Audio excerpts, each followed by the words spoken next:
ये हैं मिस्टर जितेंद्र नारायण त्यागी। इनका पुराना नाम वसीम रिजवी, जो शिया वक्फ बोर्ड के अध्यक्ष थे। ये वही शख्स है जिसने 10-11 महीना पहले इस्लाम छोड़कर हिंदू धर्म अपना लिया था और कुरान शरीफ की 26 आयतों को हटाने की बात करता था, मदरसों को बंद करने की बात करता था।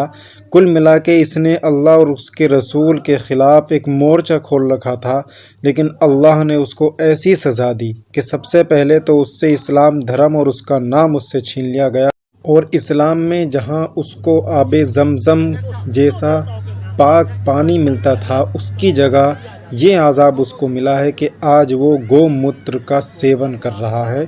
आप ख़ुद देखिएगा अपनी आँखों से, रहा है गाय का मूत पी रहा है।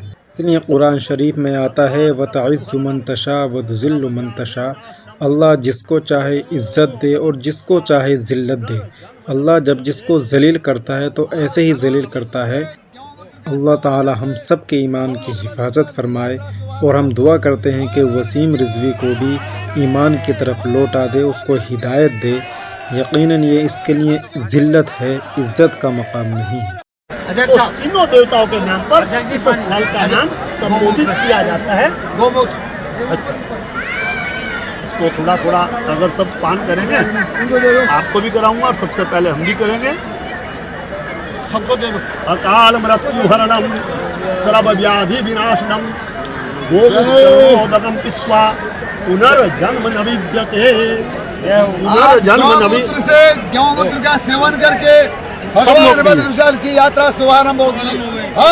अच्छी वीडियो शेयर करने पे हमें सवाब मिलता है और बुरी वीडियो शेयर करने पे हमें गुनाह मिलता है। ये एक ऐसी वीडियो है जिससे ये पता चलेगा कि लोगों को इस्लाम धर्म छोड़ने पे कैसी ज़िल्लत होती है, इसलिए वीडियो को ज़्यादा से ज़्यादा शेयर करें सवाब की नियत से। तो बताया है ये विश्राम का है,